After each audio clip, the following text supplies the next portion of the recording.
comme ça, comme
Bonsoir, bonsoir famille, bonsoir tout le monde.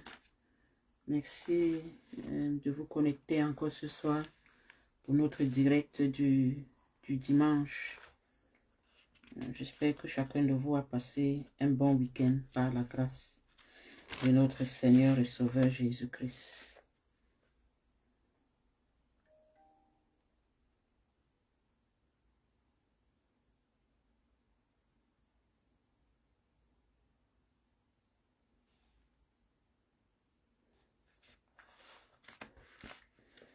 Est-ce que vous pouvez mettre les cœurs et les pouces bleus et puis surtout dire à quelqu'un qui va dire à quelqu'un que nous sommes en direct. Si quelqu'un peut dire à quelqu'un que nous sommes en direct.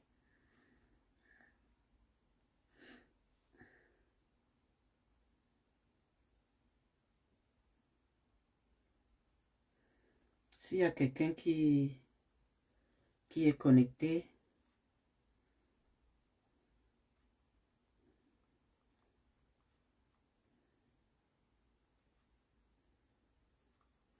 qu'il y a quelqu'un qui est dans le groupe WhatsApp,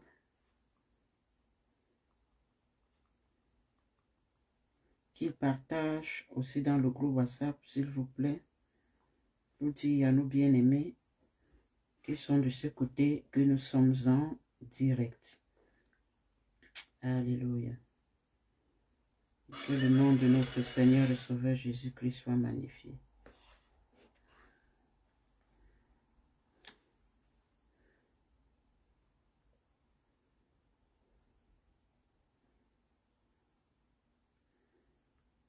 Nous allons donner juste quelques instants à nos frères et sœurs de se connecter. Je sais que j'ai accusé un retard, donc désolé pour le retard. Merci à ma bien-aimée Geoffrine qui vient de partager dans le groupe. Que le Seigneur soit avec toute personne qui partage. Partage et reçoit une grâce, une localisation de la part de l'Éternel.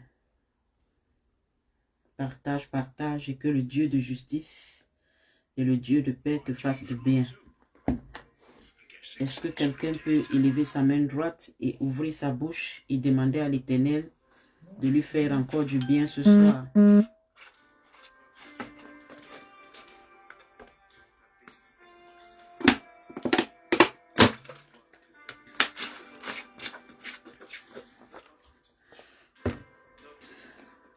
Bonsoir, bonsoir. Est-ce que quelqu'un peut élever sa main droite vers l'Éternel et dire, Seigneur, fais-moi encore du bien ce soir. Fais-moi encore du bien ce soir. Que mes yeux contemplent ta gloire ce soir. Est-ce que quelqu'un peut prier pour la gloire de Dieu dans sa vie ce soir? Est-ce que quelqu'un peut faire cette prière au Seigneur ce soir? Que ta gloire soit manifeste dans ma vie.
Est-ce que quelqu'un peut prier encore ce soir? Bonsoir, bonsoir tout le monde.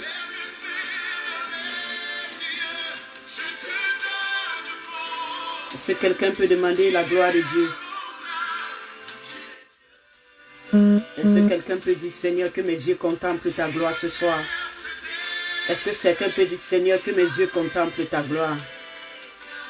Est-ce que quelqu'un peut dire, Seigneur, glorifie-toi dans ma vie? Est-ce que quelqu'un peut dire, Seigneur, glorifie-toi dans ma vie? Glorifie-toi dans ma vie. Que ma famille voie ta gloire. Que mes amis voient ta gloire dans ma vie. Que mes collègues, mes adversaires, mes ennemis voient ta gloire dans ma vie. Glorifie-toi dans ma vie, Seigneur. Qu'on voie ta gloire et qu'on témoigne de ta puissance. Qu'on voie ta gloire et qu'on témoigne de ta véracité. Est-ce que quelqu'un peut prier comme ça ce soir? Pendant qu'on attend que nos frères et sœurs se connectent. Pendant que cette adoration passe. Qui dit que Dieu est au contrôle.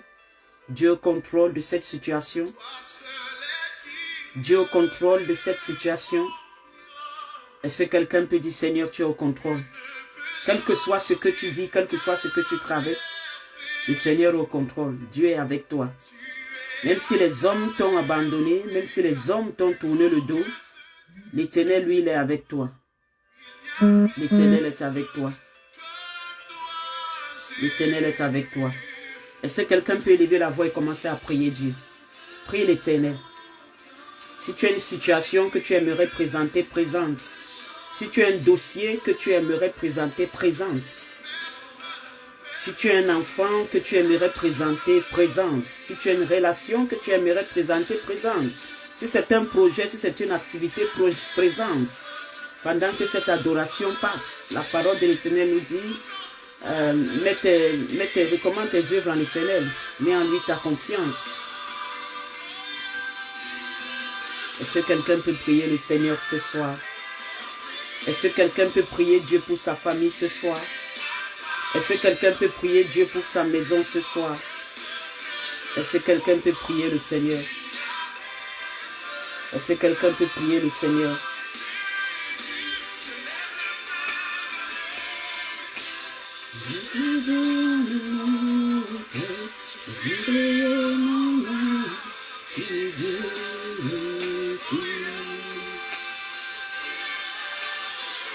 Est-ce que quelqu'un peut élever la voix? Est-ce que quelqu'un peut élever la voix et commence à intercéder pour sa famille ce soir?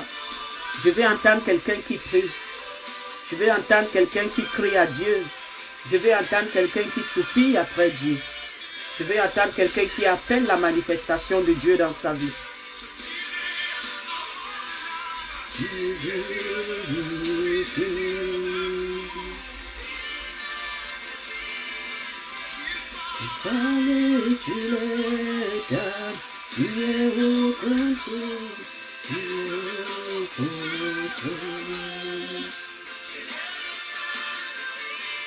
Est-ce que quelqu'un peut lever ses mains vers l'Éternel ce soir? Est-ce que quelqu'un peut dire, Saint-Esprit, manifeste Jésus dans ma vie? Est-ce que quelqu'un peut dire, Saint-Esprit, manifeste Jésus dans ma vie? Est-ce que quelqu'un peut dire, Saint-Esprit, viens à mon secours? Est-ce que quelqu'un peut dire, Saint-Esprit, libère-moi de ce fardeau? Est-ce que quelqu'un peut dire, Saint-Esprit, guéris-moi de cette maladie? Est-ce que quelqu'un peut dire, Saint-Esprit, délivre et libère-moi de cette captivité? Est-ce que quelqu'un peut dire, Saint-Esprit, restaure mon âme? Est-ce que quelqu'un peut dire, Saint-Esprit, restaure ma vie? Est-ce que quelqu'un peut dire, Saint-Esprit, rebâtis ce qui a bâti dans ma vie? Rebâtis ce qui a bâti dans ma situation. Rebâtis ce qui a bâti en moi, Saint-Esprit. Saint-Esprit, j'ai besoin de toi. Esprit de force, esprit de contrôle. Esprit de force, esprit de puissance. Esprit de force, esprit de vérité. Est-ce que quelqu'un peut prier l'Éternel ce soir? Quel que soit ce que tu vis, ce que tu traverses, Dieu est la solution. Quel que soit ce que tu vis, ce que tu traverses, Dieu a la solution. Quel que soit ce que tu vis, ce que tu traverses, il ne se fait pas tard. Il ne se fait pas tard. Ce n'est pas impossible. Ce n'est pas difficile pour Dieu. Je te donne mon cœur. Tu es Dieu de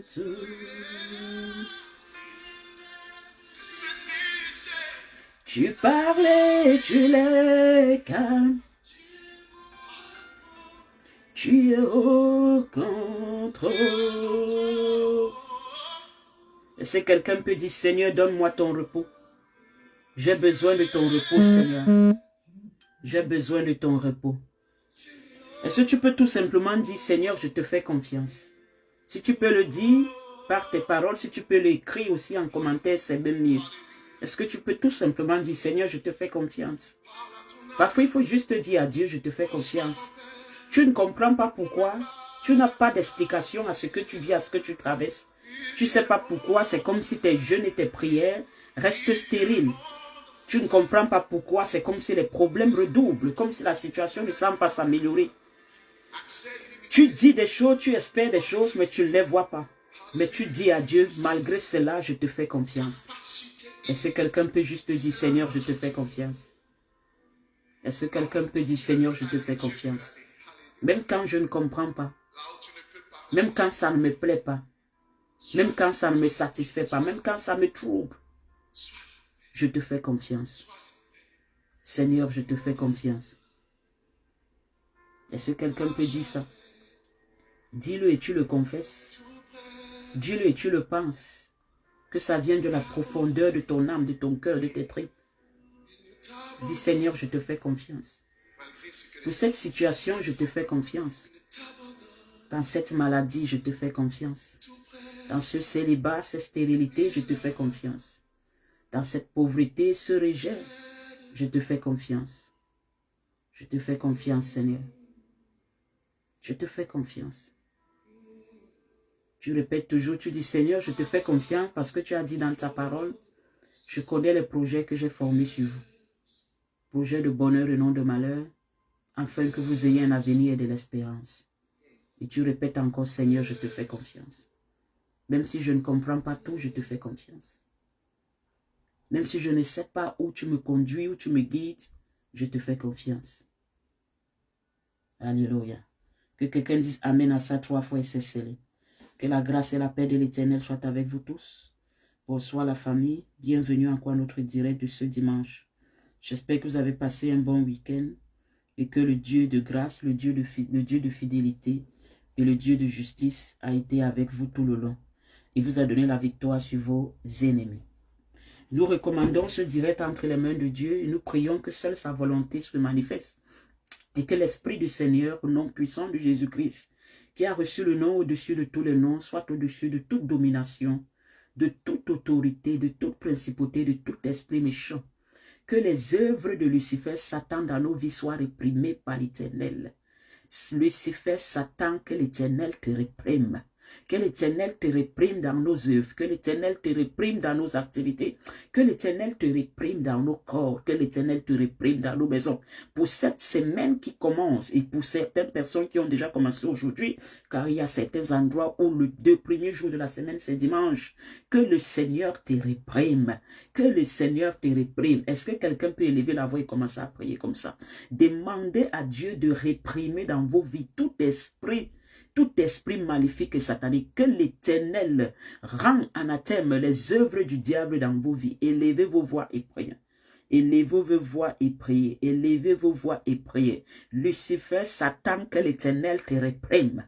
Que l'Éternel te réprime. Que l'Éternel te réprime. Toi, démon de cancer, démon de diabète, démon de stérilité, esprit de célibat, esprit de malédiction, malédiction héréditaire, esprit de mort précoce, esprit d'accident, tout blocage, esprit maléfique et satanique, que l'Éternel vous réprime, que l'Éternel vous rende anathème, que l'Éternel maudisse, vous maudit jusqu'à la racine, par le nom puissant et précieux de notre Seigneur et Sauveur Jésus-Christ. Est-ce que quelqu'un peut prier comme ça? Est-ce que quelqu'un peut faire cette prière?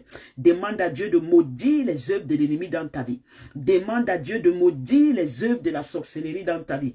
Demande à Dieu de maudire les œuvres des ténèbres dans ta vie. Alléluia, alléluia, alléluia, alléluia, alléluia, alléluia, alléluia, alléluia, alléluia. Que les ténèbres soient chassées. Que les ténèbres soient chassées de nos vies. Que les ténèbres soient chassées dans nos entreprises. Que les ténèbres soient chassées. Que les vies soient libérées. Que les corps soient libérés. Que les âmes soient restaurées. Que les destinées soient libérées. Est-ce que quelqu'un peut continuer à prier comme ça en disant, Seigneur Jésus-Christ, libère ma destinée. Tout esprit qui rend en captivité ma destinée, libère-moi de cet esprit au nom puissant de Jésus-Christ. Élève ta voix et prie dans ce sens. Dis que tout esprit qui a pris en otage ta captivité, ta destinée, tout esprit qui a pris en otage ta destinée, tout esprit qui t'empêche d'accomplir ta destinée, tout esprit qui t'empêche de manifester ta destinée, demande à Dieu, demande à Jésus, au nom de Jésus, que le Seigneur te libère de toute emprise maléfique, que le Seigneur libère ta destinée de toute emprise, que ta destinée soit libérée. Tout esprit qui a pris en otage ta destinée, que cet esprit soit renversé. Que cet esprit soit renversé. Est-ce que quelqu'un peut prier pour renverser les œuvres des ténèbres dans sa vie? Est-ce que quelqu'un peut prier pour renverser les œuvres de Satan dans sa vie? Que tout esprit qui détient notre destinée en otage, là où on a été mis dans les prisons spirituelles, que nos vies sortent des prisons spirituelles. Est-ce que quelqu'un peut prier comme ça? Bonsoir, bonsoir tout le monde. Est-ce que quelqu'un peut prier comme ça? Est-ce que quelqu'un peut prier comme ça? Demande à Dieu que ta main, que sa main, la main de l'Éternel vienne te tirer de cet endroit. Que la main de l'Éternel te tire de cette captivité. Que la main de l'Éternel te retire de cette réclamation. Que la main de l'Éternel te retire de cette bouteille. Que la main de l'Éternel te retire de cette marmite. Que la main de l'Éternel te retire de ce sépulcre. Que la main de l'Éternel te retire de ce cimetière. Est-ce que quelqu'un peut prier comme ça? Au nom puissant de Jésus-Christ. Au nom puissant de Jésus-Christ. Que les vies soient libérées, que les corps soient libérés, que les santé soient libérées, que les mariages soient libérés, que les entrailles soient libérées, que les emplois, les travaux soient libérés, que les finances soient libérées, que les projets soient libérés, que les entreprises soient libérées, que les business soient libérés. Est-ce que quelqu'un peut prier comme ça? Appelle la délivrance de ta famille, la délivrance de ta maison. Appelle la délivrance au nom de Jésus, qui a reçu le nom au-dessus de tous les noms, devant lesquels tout genou fléchit et toute langue confesse qu'il est Seigneur. Au nom de Jésus, au nom de Jésus, au nom de Jésus, au nom de Jésus. Commence à dire au nom de Jésus, au nom de Jésus, je suis libéré de toute captivité, de toute emprise satanique et maléfique. Moi et ma famille, moi et mes enfants, moi et mon ménage, moi et mon mariage, moi et mon travail, nous sommes libérés, moi et mon village, nous sommes libérés, moi et ma nation, nous sommes libérés, moi et ma tribu, nous sommes libérés. Kali Kabri Baros. Est-ce que quelqu'un peut continuer à prier en ce sens? Est-ce que quelqu'un peut continuer à prier en ce sens? Alléluia, alléluia, alléluia. Zali ala ala ya zala ala ya za la ala ya sa la ala ya sha la ya za ya ta ya ti. Est-ce que quelqu'un peut répéter après moi? Seigneur Jésus, Seigneur Jésus-Christ de Nazareth, je crois que tu es le Dieu véritable, le seul et l'unique, et qu'il n'y a point d'autre Dieu que toi devant ma face. Je crois que tu es né de la Vierge Marie, que tu es monté sur la croix, que tu es mort sur cette croix, que tu es descendu aux enfers, et que le troisième jour tu es ressuscité. Je crois que tu es assis à la droite du Père, où tu intercèdes favorablement à mon égard, car il a dit, assieds-toi à ma droite, jusqu'à ce que je fasse de tes ennemis ton marchepied. Je crois à l'Église universelle. Je crois à la résurrection des morts. C'est pourquoi, Seigneur, une fois de plus encore, je te donne ma vie. Je te donne ma vie. Je te confesse dans ma vie comme mon Seigneur et mon Sauveur. Viens, Père, prends la première place. Prends la dernière place. Sois au contrôle. Accorde-moi ton repos. Pardonne mes péchés. Purifie-moi de mes iniquités. Lave-moi complètement de mes transgressions. Par ton sang puissant et précieux. Et délivre-moi de toute condamnation. Selon ta parole qui dit, voici, il n'y a plus de condamnation pour ceux qui sont en Christ. Et fais de moi une nouvelle créature. Qu'à toute personne qui te confesse comme leur Seigneur et leur Sauveur, tu rends toutes choses nouvelles. Rends toutes choses nouvelles. Pour ces 3 derniers mois de l'année, ces 3 derniers mois de l'année, à partir de ces quelques jours qui nous restent pour le mois de septembre, que j'aille de victoire en victoire, de témoignage en témoignage, de succès en succès, de bénédiction en bénédiction, de réussite en réussite, au nom de Dieu le Père, Dieu le Fils, Dieu le Saint-Esprit, au nom puissant de Jésus-Christ. Quelqu'un dise Amen 3 fois et c'est scellé. Amen. Amen. Bonsoir encore la famille. Que la grâce et la paix de l'Éternel soient avec vous tous. Je bénis le Seigneur qui nous rassemble encore ici ce soir par sa grâce et par sa puissance. Nous avons commencé et nous sommes toujours sur la série de la parole. Et je crois que c'est ce soir que nous allons clôturer, à part si l'Esprit de Dieu met autre chose dans mon esprit. Donc, je vais faire un récapitulatif pour ceux qui n'ont pas suivi depuis le début.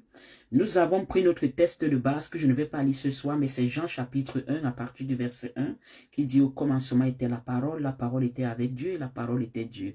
Et on nous parle de la parole comme quelque chose qui était au commencement, mais qui était surtout quelque chose d'abstrait. Elle était abstraite, ça veut dire elle était invisible. Quelque chose qu'on ne voit pas, c'est ça la parole. La parole est comme l'air que tu respires. Tu ne peux pas toucher l'air, tu ne peux pas voir l'air, mais tu sais qu'il y a un air qui passe parce que tu sais que tu peux respirer. Alléluia. C'est là comme ta respiration, comme l'oxygène. C'est la même chose avec la parole. Maintenant, Jean chapitre 1, vers le verset 14 continue en disant, cette parole qui était abstraite, cette parole qui était invisible, mais qui a fait toute chose visible. Donc, ce qui est bizarre, c'est que toute chose visible est partie d'une chose invisible. Donc, cette parole qui était invisible, qui a fait toute chose visible, comme Genèse 1 dit, au commencement, Dieu créa. Donc, quand on dit Dieu dit, c'est la parole de l'Éternel qui était relâchée, mais qui amenait des choses visibles à l'existence, comme la lumière, comme le ciel, comme la terre, comme les animaux, comme toi et moi que nous voyons. Donc cette parole est quittée du domaine invisible, elle est devenue visible, elle est devenue chair. Le verset 14 dit, cette parole s'est faite chair, elle a habité au milieu de nous. Donc on comprend donc que la parole en fait qui était invisible dans le commencement n'est d'autre que le Seigneur Jésus-Christ. Et il s'est fait chair comment? À partir du moment où la Vierge était enceinte, lorsque l'ange Gabriel a visité et a annoncé sa grossesse. Donc c'est cette parole-là dont elle est tombée enceinte. Elle est tombée enceinte de cette parole et c'est par ses entrailles qu'il y a une manifestation charnelle de cette parole. C'est pourquoi toutes personnes qui ont vécu au temps de Jésus, ça veut dire l'apôtre Pierre, l'apôtre Jean, l'apôtre Jacques, dont les disciples qui ont vécu au temps de Jésus, Judas Iscariote, même les sacrificateurs, les souverains, les sadducéens qui étaient au temps de Jésus, Nicodème, Jean chapitre 3, qui est venu voir Jésus de nuit, le docteur de la parole. Toutes ces personnes qui ont vécu au temps de Jésus sont bien heureux. Je dis pourquoi ils sont bien heureux? Parce qu'ils ont vu, donc comment je peux dire, ils ont vu la représentation la plus proche de Dieu. Ce Jésus-là, qui s'est fait chair là, était la représentation la plus proche de Dieu qui puisse exister jusqu'à nos jours. Parce qu'il y a beaucoup de gens d'entre nous qui n'ont jamais vu Dieu. Tu l'as peut-être eu à l'entendre, mais tu ne l'as jamais vu. Mais ceux qui ont vécu en ce temps, ils sont bien heureux parce que Jésus qu'ils ont vu là, qu'ils ont appelé le fils du charpentier ou qu'ils ont appelé l'enfant de Marie, était la version la plus visible du Dieu invisible. C'est pourquoi, lorsque le disciple Philippe, si je ne me trompe pas, ou Timothée, qui a dit, je crois c'est Philippe qui a dit, Seigneur, montre-nous le Père, afin que nous croyons. Il a dit, tu es avec moi depuis et tu ne comprends pas. Si tu m'as vu, tu as vu le Père. Parce qu'il voulait dire, quelle est l'autre version du Père? Quel est le Père que tu veux voir? Tu me vois déjà, je suis le Père. Je suis la version visible du Père invisible que vous avez adoré. Dont le Dieu qui a parlé à Moïse sur la montagne, le Dieu qui a eu à parler aux prophètes, Ésaïe, Élisée, le Dieu qui a eu à parler avant que moi je ne vienne dans l'Ancien Testament, ce Dieu-là, ils ont entendu la voix. Je crois même qu'un prophète, je crois que c'est Élie, a vu le dos de Dieu. Donc il y a des gens qui ont dit ils ont vu le dos, mais ils n'ont jamais vu ce que vous voyez. Donc bien heureux vous êtes parce que vous voyez des choses que les prophètes, que vos pères ont voulu voir, mais ils n'ont pas vu parce que s'il n'y aura pas plus version plus rapprochée de Dieu que ce que vous êtes en train de voir. Alléluia. Donc c'est cette parole qui s'est faite chair. Et je suis parti de là, nous sommes partis de là par la grâce du Seigneur pour démontrer que la parole a cette puissance-là, qu'elle ne va jamais rester de manière abstraite. Elle va toujours devenir charnelle. Elle va toujours devenir matérielle. elle va toujours devenir visible. Oui, sa composante ou sa matière qu'elle est, c'est que elle part toujours d'une chose invisible. Mais elle va finir par devenir visible. C'est pourquoi si tu es le genre de personne que tu aimes confesser la négativité va toujours te suivre. Parce que tu ne fais que confesser la négativité va te suivre. Si tu es le genre de personne que tu aimes toujours dire des choses, des mauvaises paroles et tout ça, ça va te suivre, parce que la parole est une sémence. Et à un moment donné, ce qu'on met à terre, on va finir par récolter ce qu'on met à terre. Est-ce qu'on se comprend? Donc ça, c'était juste un récapitulatif. On a parlé de beaucoup d'autres choses pour ceux qui ont suivi la série depuis le début. Ce soir, nous allons toujours continuer dans la puissance de la parole et nous allons aller dans Josué chapitre 6. Josué chapitre 6. Et comme j'expliquais, même la sorcellerie, tout se fait par la parole. Je ne connais pas quelque chose qui ne se fait pas sans la parole.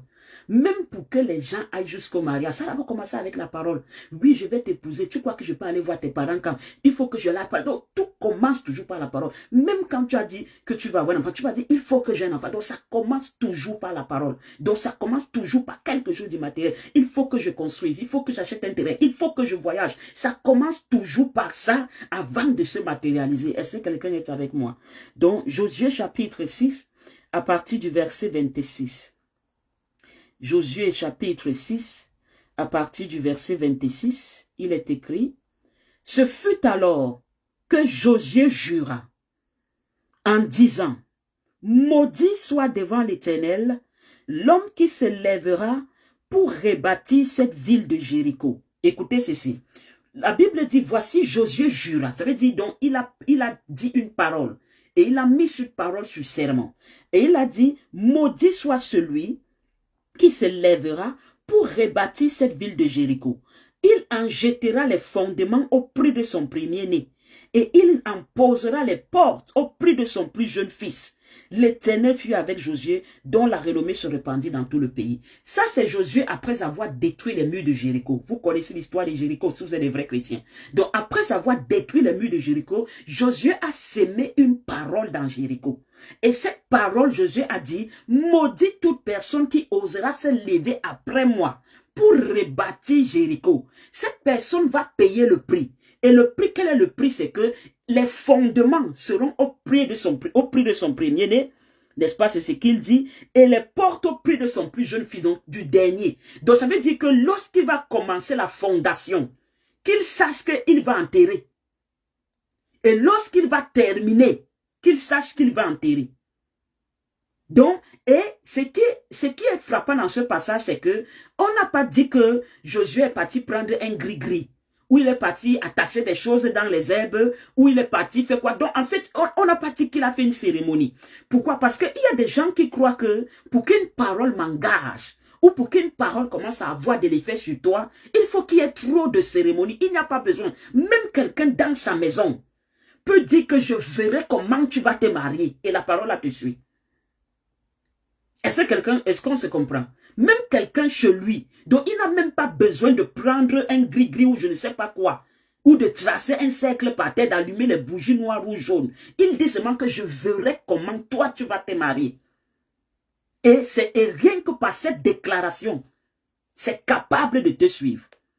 Donc Josué a maudit Jéricho de cette façon. Ça, on est dans Josué 6. Maintenant, allons dans... avant d'entrer dans l'enseignement plus en profondeur, allons dans 1 Roi chapitre 16. 1 Roi chapitre 16. Et je vais lire à partir du verset 34. 1 Roi chapitre 16 à partir du verset 34. Nous sommes là. La Bible dit, 1 Roi chapitre 16 verset 34. De son temps, Hiel de Bethel bâtit Jéricho. Et je vous assure qu'entre Josué et un roi, il y a eu plusieurs siècles. Hein? Il y a eu plusieurs siècles. Parce que Josué n'était même pas... Parce que le temps de Josué, David n'était même pas déjà. Et Samuel n'était pas... Il y a eu plusieurs siècles. Donc de Josué là à 1 Samuel, il y a eu plusieurs siècles. Et on dit là, de son temps, Hiel de Bethel bâtit Jéricho. Écoutez, il en jeta les fondements au prix d'Abiram, son premier-né. Et il en posa les portes au prix de Ségoub, son plus jeune fils, selon la parole. Selon la, On dit que selon la parole, selon quoi? Est-ce qu'on a dit selon le gris-gris? Est-ce qu'on a dit selon la magie? Est-ce qu'on a dit selon... On dit que c'est quoi? On dit selon quoi? Qu'est-ce qui était sorti dans Josué chapitre 6? Josué n'avait fait sortir que quoi? Une parole.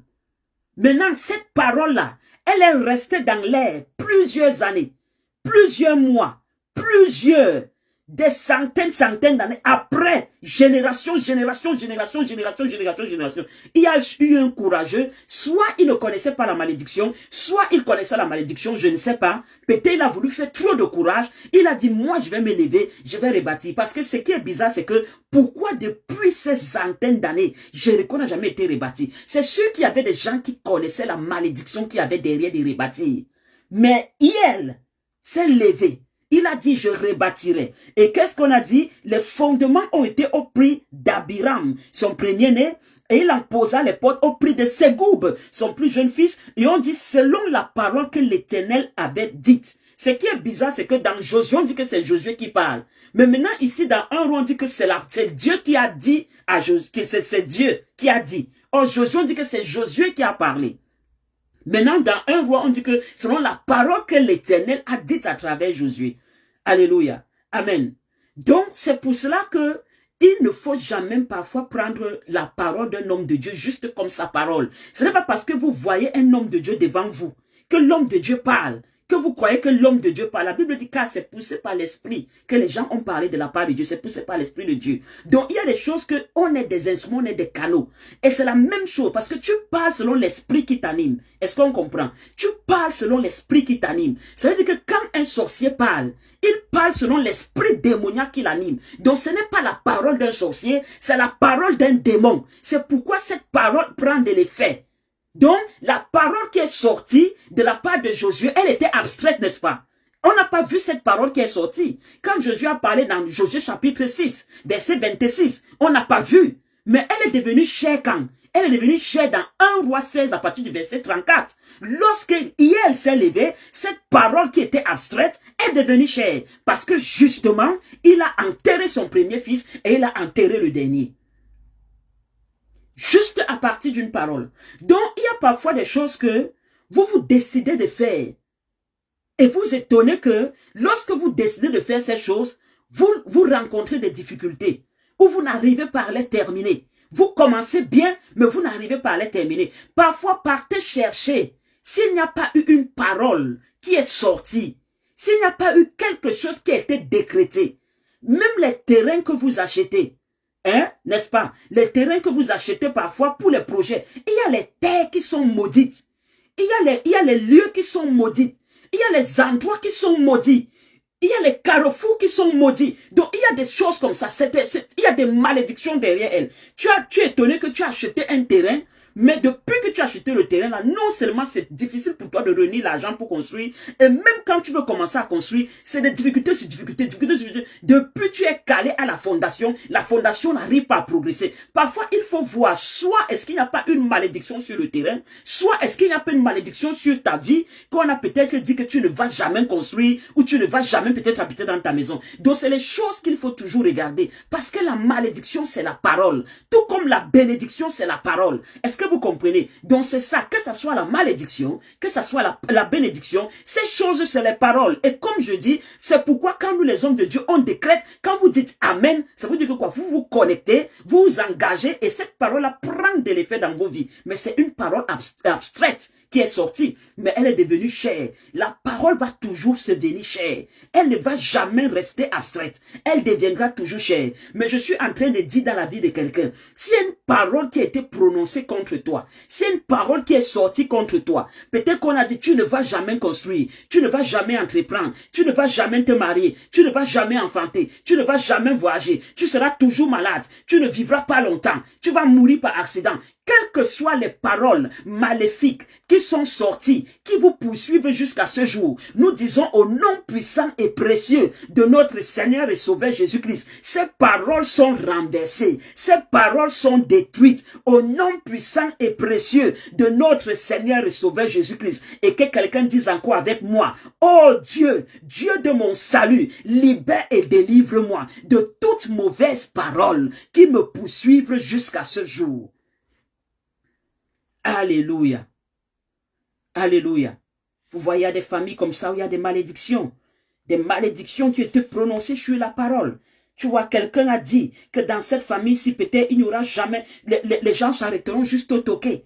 Les gens s'arrêteront juste au toqué. La dot, c'est trop. On ne va jamais marier quelqu'un à la mairie. On ne va jamais marier quelqu'un à l'église. Il y a des malédictions qui sont sorties dans cette famille. Personne ne construira en dur. Personne même ne va construire. Personne ne quittera la famille, la maison maternelle. Et vous voyez que même quand quelqu'un quitte la maison maternelle, il y a toujours des forces qui te ramènent dans la maison maternelle parce qu'il y a des paroles comme ça. Il y a des paroles comme ça qui sont sémées. C'est que dans cette famille-là, personne ne quittera jamais la maison maternelle et tout le monde est là. Il y a au moins 2-3 générations dans la maison maternelle. Si c'est ton lot et ton partage, l'Éternel a dit à Abraham par sa parole, quitte la maison de ton père, que tu quittes la maison de ton père. Je le dis par ma parole. La Bible dit, c'est Josué qui a dit. Mais un roi dit, l'Éternel a dit.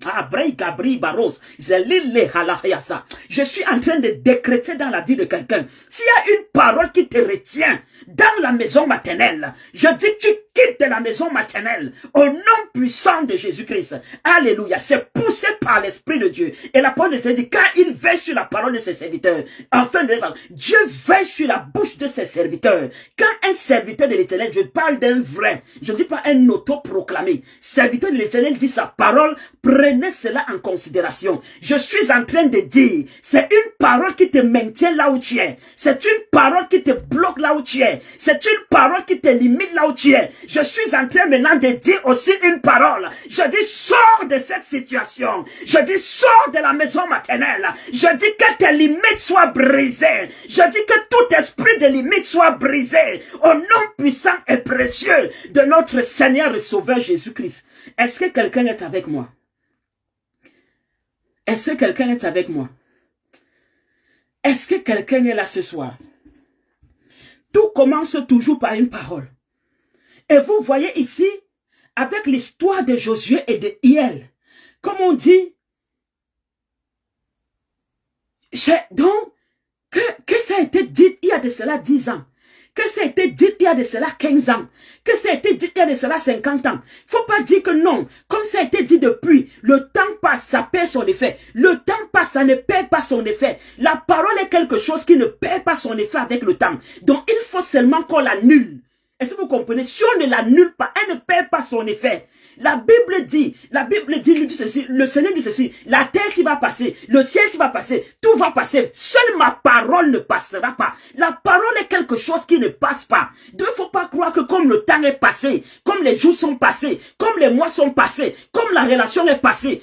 J'ai parlé de jeudi, des gens qui sont entrés dans les pactes, qui étaient dans les mariages spirituels à cause des paroles. Oui, on va s'épouser, oui, on sera ensemble, oui, je suis ta femme. Et la relation est passée, mais tu ne sais pas que la parole te lie. Et depuis ces relations, tu n'arrives plus à avoir de relations stables. Depuis ces relations, plus personne ne vient à toi. Tu t'étonnes. Depuis ces relations, tu as développé des couches de nuit. Tu t'étonnes. Parce que la relation peut passer. Mais la parole qui est sortie, la parole qui était déclarée, elle ne passe pas. C'était un temps, beaucoup de temps, entre Josué et elle. Josué était mort depuis. Peut-être ses enfants morts depuis. Donc on était en une autre ère. Au temps de Josué, il n'avait pas de roi.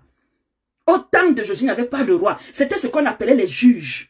Et c'est les juges qui dirigeaient le pays. Donc on est entré dans un roi. On entre dans une autre ère, dans une autre sphère, une autre atmosphère, dans une autre organisation d'Israël. C'est là où on a commencé avec les rois. À partir de 1 Samuel, on commence avec le premier roi d'Israël qui était Saül, avant que Dieu le remplace par David. Donc on n'était même plus dans l'ère de Josué. L'ère de Josué était déjà passée. Mais cette parole est restée avec un effet. Jusqu'à ce que quand quelqu'un est venu agir selon cette parole, il a payé le prix. Ce qui m'étonne, c'est que malgré que la personne a payé les fondements, a posé les fondements, et le premier fils est mort, il a dû continuer. Donc vous voyez que il y a des gens qui sont sorciers. Donc, et c'est là où les sectes commencent.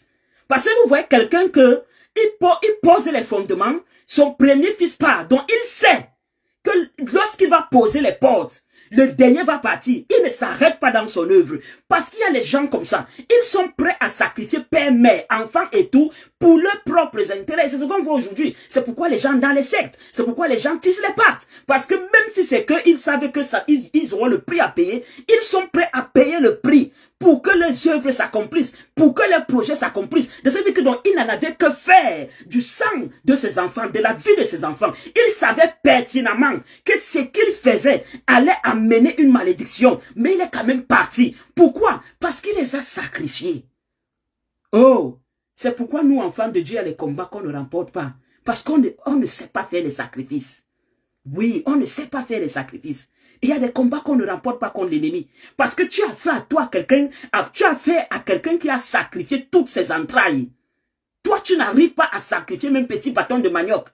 Mais tu veux remporter la victoire. Quand quelqu'un a sacrifié ses entrailles, c'est notre enseignement. Mais c'est pour vous montrer que la parole, le temps n'efface pas la parole. Le temps n'a tenu pas l'effet de la parole. Le temps n'a tenu pas le pouvoir, la puissance de la parole. C'est pourquoi je vous dis, mes bien-aimés, soyez riches en parole. Que quelqu'un dise que je sois riche en parole. Soyez riches en parole. Mais quand je dis riche en parole, je ne vous parle pas des paroles de malédiction. Soyez riches en paroles de bénédiction. Parlez sur vous, parlez sur vos enfants, parlez sur vos maisons, parlez sur vos projets, parlez sur vos activités, parlez sur vos marchandises. Soyez riches en paroles, soyez riches en paroles. Ah, laissez-moi vous dire une parole que moi j'ai décrétée et je ne fais que renouveler cette parole. Et je sais que cette parole va laisser, parce que vous savez, quand le Seigneur t'enseigne, ce n'est pas juste pour que tu enseignes. C'est pour que toi-même, tu commences à mettre en pratique. La pratique commence d'abord. On met en pratique ce qu'on vous enseigne. Parce que ce qu'on vous enseigne ne vient pas de nous. C'est de l'Éternel que cela est venu. C'est un prodige à nos yeux. Ça veut dire que nous-mêmes, on obéit comme l'Éternel nous enseigne. Moi, il y a une parole que j'ai dit. Tu vois que j'ai déjà dit ça ici. Quand le Seigneur m'a révélé certaines choses, moi, j'ai parlé sur tous mes entrailles. J'ai parlé sur mes entrailles. J'ai dit à Dieu, toutes mes entrailles, je te consacre mes entrailles. Quand je dis consacrer les entrailles, ça veut dire que quoi? Le fruit de mes entrailles, je te consacre. J'ai dit à Dieu, je te consacre tout le fruit de mes entrailles, de génération en génération, jusqu'à ce que tu reviennes. C'est ce que j'ai dit à Dieu, je te consacre le fruit de mes entrailles, de génération en génération, jusqu'à ce que tu reviennes. Parce que ma génération, ma postérité commence avec moi. La postérité de mes parents était la postérité de mes parents. Donc ta postérité, ça commence avec toi. Tu es la postérité de tes parents, mais ta postérité à toi commence avec toi. Donc, parle des choses sur ta postérité. J'ai parlé des choses sur ma postérité. J'ai dit à Dieu, je te consacre toute ma postérité.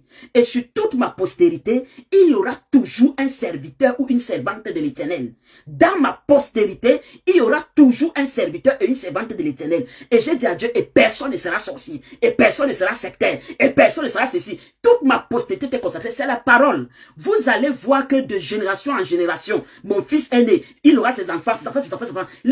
Ces paroles vont le suivre. Peut-être ils vont se étonner que pourquoi il y a toujours les hommes de Dieu chez nous, pourquoi il y a toujours ceci, pourquoi il y a toujours ceci. Ces paroles-là vont les suivre parce que j'ai compris l'importance de la parole, parce que j'ai compris que la sorcellerie, même qu'on était victime, ça a commencé avec les paroles. C'est quelqu'un qui est parti signer ses pactes, c'est quelqu'un qui est parti signer ses contrats et il a vendu par la parole son sang, il a vendu par la parole sa postérité, il a vendu par la parole sa descendance et ça nous a suivis jusqu'à aujourd'hui. C'est pourquoi on est obligé d'aller combat spirituel sur combat spirituel, délivrance sur délivrance, jeune sur jeune, parce que quelqu'un a parlé. Soyez riches en parole, soyez riches en parole. Quand quelqu'un est né de Dieu, tu es rempli de l'Esprit de Dieu. Ça veut dire que quoi? Comme Josué, ta parole devient la parole de l'Éternel. La briba rosaliata. Et ça veut dire que comme ta parole devient la parole de l'Éternel, c'est au-dessus de toute autre parole. Parce que Jésus a reçu le nom, au-dessus de tous les noms, devant lesquels tout genou fléchisse et toute langue confesse. Toute langue confesse, toute langue confesse, toute langue confesse, confesse des choses, que ta langue confesse des choses par ta parole et tu verras cela arriver. Et tu verras cela se réaliser. Alléluia. Est-ce que quelqu'un est avec moi? Est-ce que quelqu'un est avec moi? C'est des secrets que les gens ne connaissent pas. Lève-toi et parle. Dis à Dieu que la pauvreté s'arrête. Allons d'abord. C'est quoi? Joël chapitre 3, je crois. Verset 10. Joël chapitre 3, verset 10. De vos oyaux, forgez des épées, et de vos serpes des lances. Que le faible dise, je suis fort. J'aime beaucoup ces paroles. Que le faible dise. Que le faible dise. C'est toujours la parole. Donc, que le faible dise, je suis fort. Que le faible. Ça veut dire que la situation de la personne, c'est qu'elle est faible. C'est ça sa condition. Sa condition, c'est qu'elle est faible. Mais Joël dit, ne déclare pas ta condition. Et si tu peux écrire cette phrase, ne déclare pas ta condition. Déclare ce que tu veux voir. Si tu peux noter cette phrase quelque part, chaque fois que tu vis le moment difficile, tu peux la relire. Ne confesse pas ta condition. Si vous voulez, je la reprends de cette manière. Ne confesse pas ta condition. Confesse ce que tu veux voir. Confesse ce que tu veux vivre. Ne confesse jamais ta situation. Vous savez, l'une des ruses du diable, c'est qu'il veut nous amener à confesser nos situations. C'est pourquoi le diable nous amène à vivre des situations. Parce que le diable veut que tu confesses ta situation. Je suis malade. On m'a dit que j'ai ceci. On m'a dit que j'ai telle maladie. J'ai tel problème. Donc, vous allez constater que sur 100 paroles qui sortent, 90 paroles sont basées sur les situations que nous vivons, sont basées sur les conditions que nous voyons. J'habite un studio, je n'ai pas l'argent pour faire ceci. Moi, je n'ai pas vraiment d'argent. Moi, c'est comme ça. Donc, et c'est parce que c'est ce que tu vis. Tu habites véritablement le studio. Tu n'as véritablement pas d'argent. Ça, c'est ta condition, ta situation. C'est tu es célibataire, c'est ta situation. Tu es chômeur. Mais la parole nous dit, parce qu'on connaît la puissance de la parole, parce qu'on connaît que la parole, c'est quelque chose qui commence de manière invisible, mais qui va finir par devenir chair. Alors, je ne dois pas confesser ma situation, mais je dois confesser ce que je veux voir. Est-ce que quelqu'un me comprend? À partir de ce soir, change ta manière de penser, change ton mental, confesse ce que tu veux voir. Confesse ce que tu veux. Ne confesse pas ta situation. Même si tu dors dans la chambre, dis mon palais si, mon palais si. Comme tu vois, comme mon palais si je suis en train de te parler. Je ne veux pas rester éternellement chez toi, parce que j'irai dans un palais plus grand. Je vous ai dit ici que la foi c'est la folie. Je vous dis ça que la foi c'est la folie. La foi c'est la folie. La foi c'est la folie. Parce que justement, tu vois quelqu'un qui est dans une chambre. Et qui dit que mon palais si. Tu vois quelqu'un qui est dans une chambre, il n'arrive même pas à manger pain sardine. Mais quand il ouvre sa bouche pour parler, tu peux croire que c'est un millionnaire, milliardaire. Ça, c'est les gens qui ont compris la vie. Parce qu'il a compris que je ne confesse pas ma situation. Parce que où je suis, ou ce que je vis, ça ne me détermine pas. Ça ne me détermine pas. Que le faible dit je suis fort. Joël voulait dire que ne confesse jamais ta situation. Surtout si elle est négative. On est enfant de Dieu. On ne confesse pas les choses selon nous. On confesse les choses selon le Dieu qu'on sait. Allah.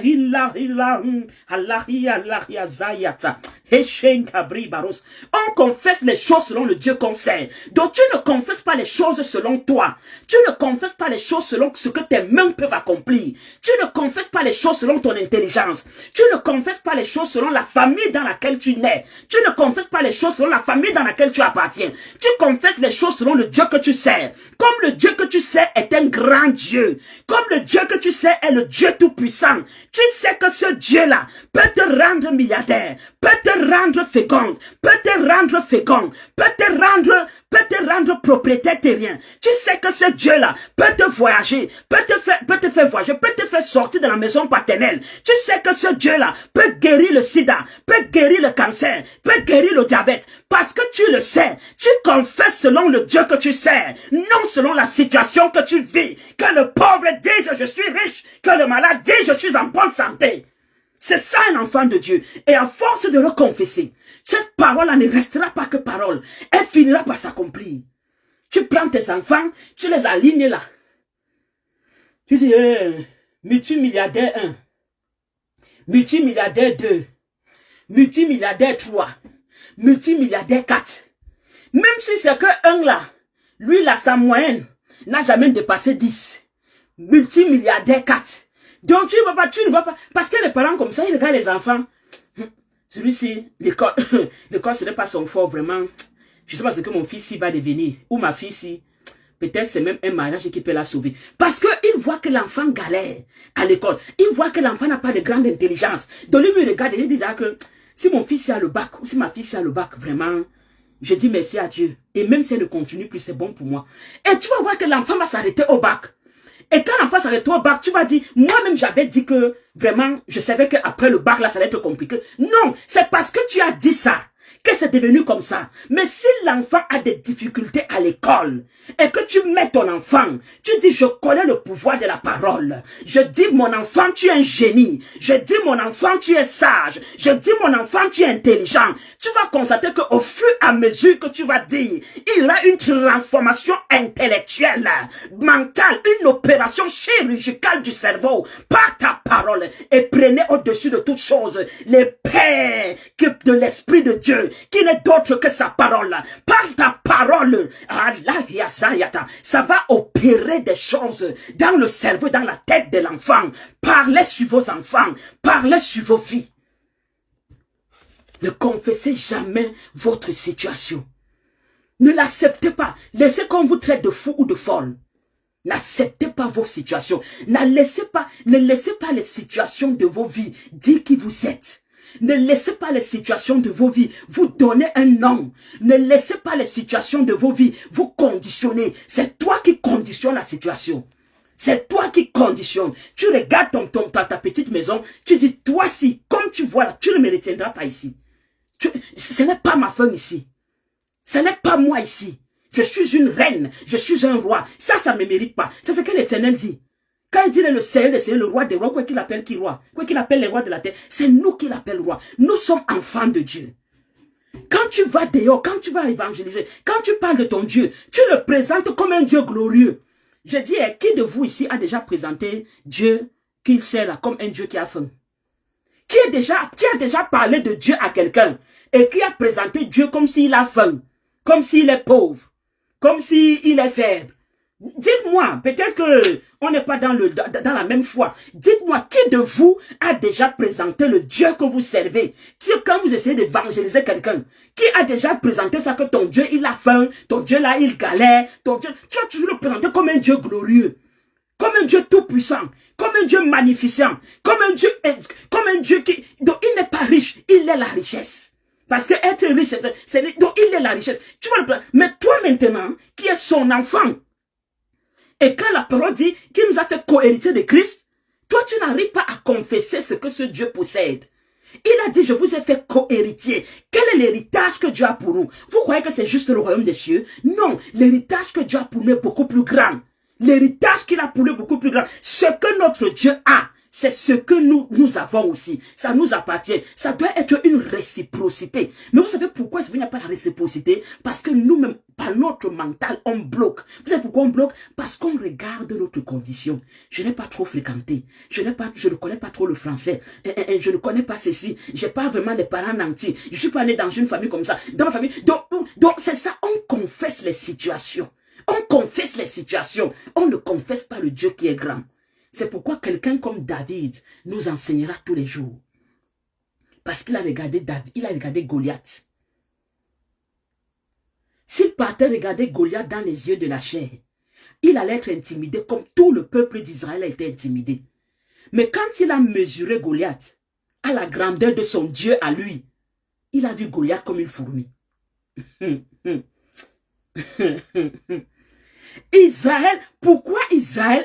Pourquoi aucun soldat israélien n'est venu attaquer Goliath? Tous regardaient Goliath selon eux. Ils se regardaient à leur taille. Ils regardaient à leur corpulence. Ils regardaient à leurs muscles. Et ils regardaient à lui, ils se minimisaient. David n'a pas regardé Goliath selon lui.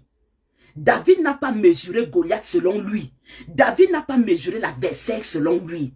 David a mesuré l'adversaire selon le Dieu qu'il sait. Et lorsqu'il a pris Goliath, et il a pris la grandeur de son Dieu, Il est si haut qu'on ne peut le surmonter. Il est si bas qu'on ne peut le rabaisser. Il est si lâche qu'on ne peut le côtoyer. David a vu que il est petit comme ça. Et c'est pourquoi il s'est lancé avec son lance-pierre. Parfois, les montagnes de nos vies ne quittent pas parce qu'on les regarde par rapport à nous. Tu vois, orphelin de père, orphelin de mère. Ma famille m'a abandonné, ma famille m'a rejeté. Je ne peux être rien. Et sûrement, ils t'ont abandonné, ils t'ont rejeté parce que eux-mêmes, ils ont vu ta situation. Ils ont dit, orphelin de père, orphelin de mère, on verra ce qu'elle sera, on verra ce qu'il sera. Donc, ils t'ont jugé selon la situation. Ils ont vu que comme tu n'as plus ni père ni mère vivant, tu ne peux être rien. Mais ils ont oublié que la parole de l'Éternel nous dit, l'élévation ne vient ni de l'Orient, ni de l'Occident, mais de l'Éternel des armées. Donc je peux ne plus avoir de père, je peux ne plus avoir de mère, je peux ne plus avoir de famille, je peux ne plus avoir de diplôme, je peux ne pas avoir de mari, je peux ne pas avoir de femme. Mais tant que j'ai l'Éternel, c'est ça me suffit. Parce que l'élévation ne vient ni de l'Orient, ni de l'Occident, ni d'un homme, ni d'une femme. L'élévation vient de l'Éternel des armées. Ils t'ont peut-être rejeté. Parce qu'ils ont cru que c'était fini pour toi. Ils ont vu ta condition, ils ont vu ta situation, ils ont cru, c'est pas grave, laisse-les qu'ils te rejettent. Mais c'est pas parce qu'ils t'ont tourné le dos, c'est pas parce qu'ils t'ont abandonné que c'est aussi fini pour toi. Ne te regarde pas toi, ne regarde pas tes problèmes. Je t'assure que tu regardes à tes problèmes, tu auras envie d'aller te jeter par-dessus un pont. Parce que parfois, il y a des gens que honnêtement, quand tu écoutes leur part de problème, tu dis bête à ta part. Ils sont dans des situations extrêmement précaires. Mais je t'assure qu'à partir du moment où tu commences à regarder ce problème et tu le mesures non pas à ta force, non pas à ton intelligence, non pas à ta capacité, non pas à ta situation, mais tu mesures ces problèmes à la hauteur du Dieu que tu sers. Tu vas les voir petits. C'est ce que ça veut dire. Donc, la parole, on a vu la parole dans la négativité, mais je suis en train de vous amener maintenant la parole dans la positivité. Parce que si elle a les paroles négatives, il y a aussi les paroles positives. Donc, ne confesse pas ta situation.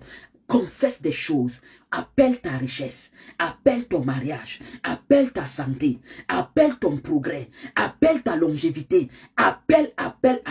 À force de dire, à force de déclarer, à force de décréter, à force de parler, à force de confesser, elle va finir par devenir chère. Si tu crois qu'un sorcier peut parler et ça arrive, crois aussi que toi aussi tu peux parler et ça arrive. Est-ce que nous sommes d'accord? Si tu crois qu'un sorcier peut parler et ça arrive, crois aussi que toi aussi tu peux parler et ça arrive. Si tu crois à la puissance de la parole, si tu crois que la parole a la puissance, crois aussi que tu peux aussi te placer devant ton miroir et tu commences à dire des choses sur ta vie, tu commences à dire des choses sur tes enfants, tu commences à dire des choses sur ta maison, tu commences à dire des choses sur ta marchandise et ça arrive. Tu sors avec la marchandise, comme je sors avec toi marchandise, tu ne rentres pas. Comme je sors avec toi, tu ne rentres pas. Tu parles même sur ta chaise, tu parles même sur ton bureau, tu parles même sur tes affaires. Donc tu parles dans ton lieu de travail, tu appelles ta promotion. Ne regarde pas que nous, dans l'entreprise, c'est tous les 2 ans qu'on promeut ou on promeut. Je te dis que arrête aujourd'hui de regarder ta situation. Arrête aujourd'hui de regarder ta condition. Je méditais encore le livre de Jean. Et j'étais amusé par le Seigneur.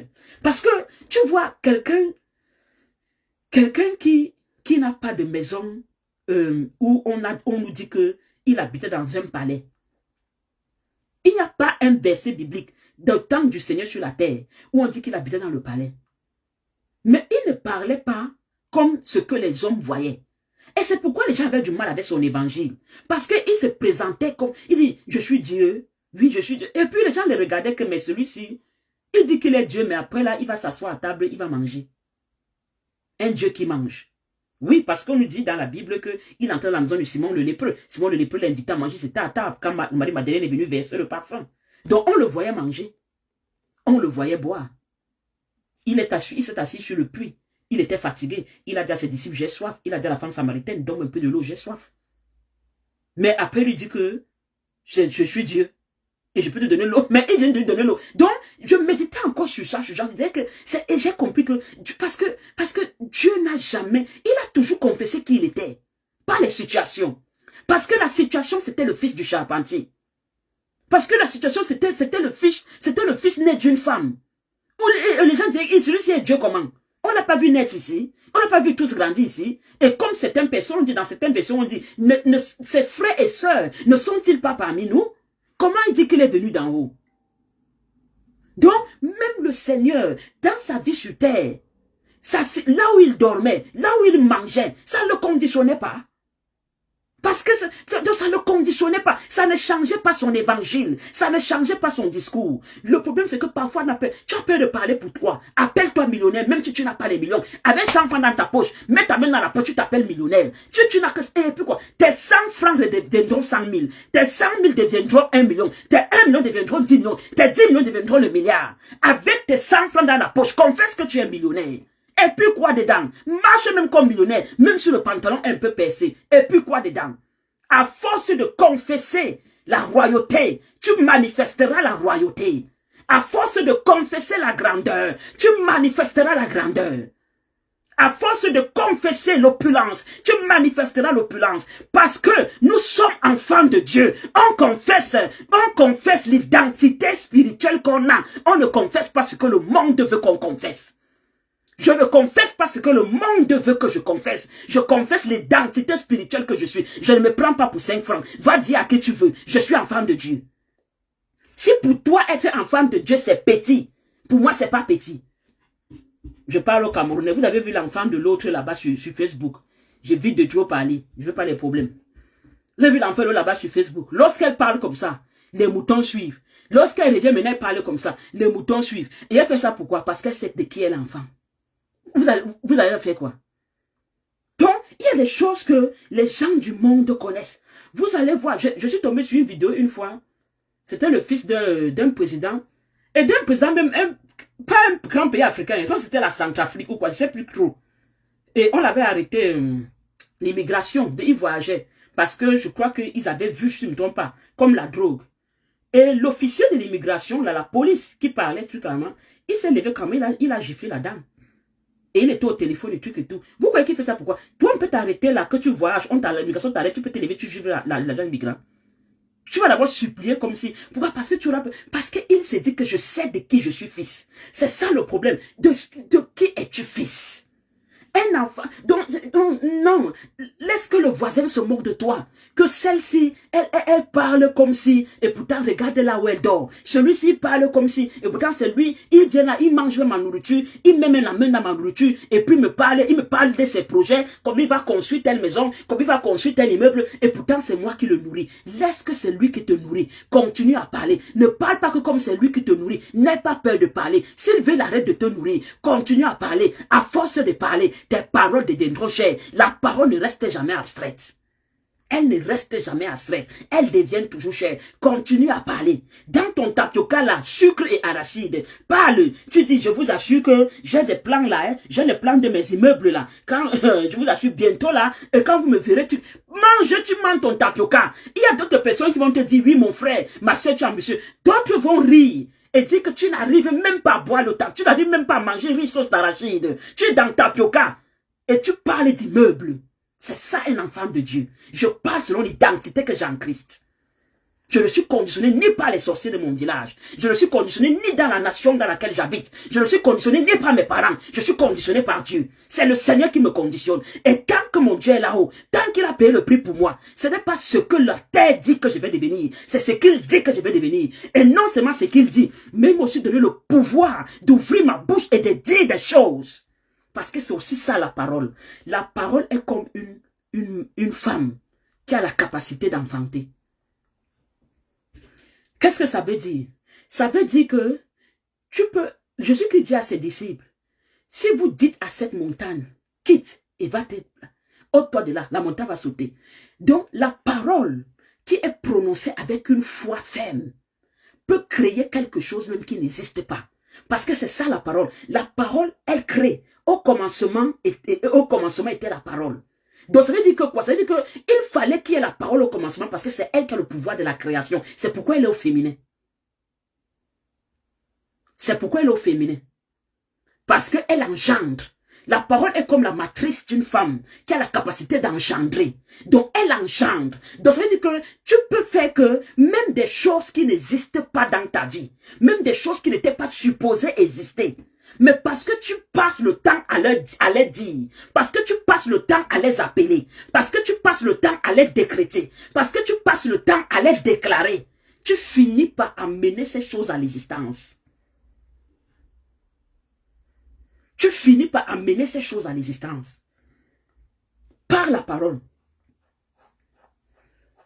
Je vous assure que le problème, c'est que parfois, on fait ces exemples-là dans les mauvaises choses. Mais quand c'est dans les bonnes choses, on ne les fait pas.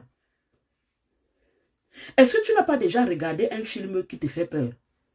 Après, tu commences à penser, à imaginer que le sorcier qui est là, ou le démon qui est dans le film-là, il peut faire comme ça, il est dans ma maison, hein, il est dans ma chambre.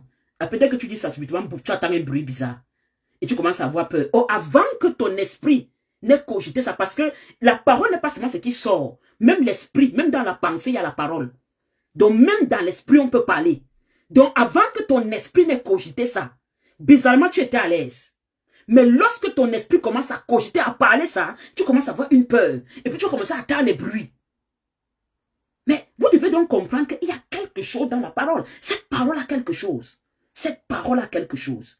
Appelle ton mariage cette année. C'est juste qu'on ne sait pas l'utiliser quand il faut. Appelle ton mariage. Je dis pas, je dis tu es enfant de Dieu. Tu as en toi l'esprit de Dieu. La Bible dit celui qui est en vous est plus fort que celui qui est dans le monde.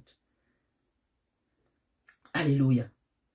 C'est la parole que j'avais pour quelqu'un ce soir.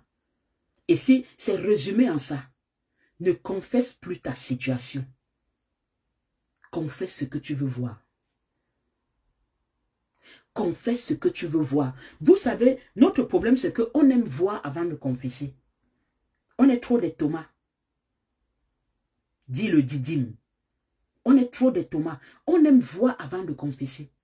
La foi ne marche pas comme ça. La foi marche à l'envers. Tu dois confesser avant de voir. La démonstration des choses qu'on ne voit pas. Donc, on fait comme si elles existaient avant qu'elles existent. Le problème, c'est qu'on veut voir avant de confesser. Avec Dieu, si tu veux voir avant de confesser, tu n'iras pas loin avec Dieu. Il y a beaucoup de personnes qui sont comme ça. C'est quand Dieu va me bénir que je vais faire ça. C'est quand Dieu va me bénir que je vais faire comme ça. C'est quand Dieu va me bénir que je vais faire ça. Tu vas alors attendre là. Tu vas jamais voir. Commence à faire comme si la bénédiction était déjà là. Et tu la verras. C'est pourquoi il a dit à Abraham, quitte la maison de ton père, quitte la maison de ta mère, je t'amènerai. Abraham n'a pas dit, montre-moi d'abord là où tu m'amènes là, et puis je vais quitter. Non, si tu restes sur place, tu ne verras pas Canaan. Marche toi-même savoir où est Canaan. Lève-toi et marche. Avec Dieu, c'est comme ça. Tu te lèves et tu marches. Même si tu n'entends pas de voix Canaan. Lève-toi et sors à la parole. Crois à la parole de Dieu et tu verras Canaan. On aime voir et puis on confesse. Confesse avant de voir. Parce que c'est ta confession qui va amener à l'existence. Vous avez bien sorcier, non? Je vais voir comment. C'est comme ça qu'il commence. Je verrai comment tu vas. Je verrai comment tu vas. C'est ce qu'il dit. Je verrai comment. Donc, il commande d'abord par sa parole. Et puis, il dit, tu verras. Ma parole, si tu verras. Mais toi, tu veux d'abord voir avant de parler. Parle. David a dit, ce soir même, les oiseaux se nourriront de ton cadavre. Parle. Il n'a pas attendu que Goliath soit mort pour dire que maintenant les oiseaux. Il a dit Goliath était devant. Donc quel affront, quel courage que David avait. Dieu ne va pas l'appeler l'homme selon son cœur comment? Il était sûr du Dieu qu'il servait. Il était sûr qu'il aurait la victoire sur quelqu'un qui faisait 10 fois, 150 fois plus que sa taille.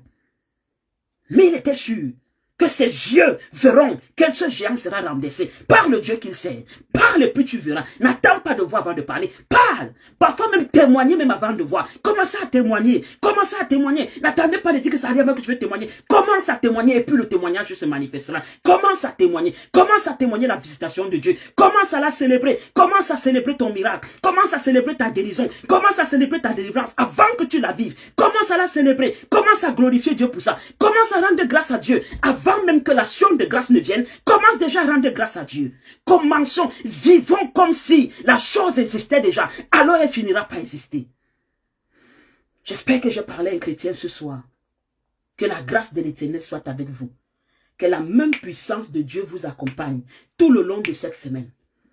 Et que toute parole, je décrète encore, toute parole qui sortiront de vos bouches à partir de cette semaine, que le Seigneur les entende. et que le Seigneur les exauce. Comme quelqu'un a chanté, je veux prier jusqu'à ce que tu m'exauces. Et quand je parle, toutes paroles qui sortiront, j'espère que parce que vous allez suivre, vous allez mettre en pratique l'enseignement, hein. Ne pas commencer encore à confesser ta pauvreté là-bas. Et puis moi, je suis en train de dire que toute parole que tu vas sortir, Dieu t'exauce. Donc, parce que tu as suivi, je suppose que tu ne confesseras plus les mauvaises choses, tu ne confesseras plus la négativité, mais tu vas confesser l'opposition, l'opposé de ce que tu vois. Si je vois la maladie, je confesse la guérison. Si je vois le célibat, je confesse le mariage. Si je vois la stérilité, je confesse la fécondité. Est-ce qu'on a compris? Soyez bénis la famille. Et je rends grâce au Seigneur qui m'a donné la force, la santé de pouvoir faire ce direct. Alléluia. Shalom la famille. C'est ça. Merci. Mariage et tout ce qui va avec. Allez et confesser, allez et parler. Et le Dieu que nous servons, par son esprit, va sceller nos paroles comme il a eu à sceller la parole de Josué. Alléluia. Shalom la famille. Bye bye.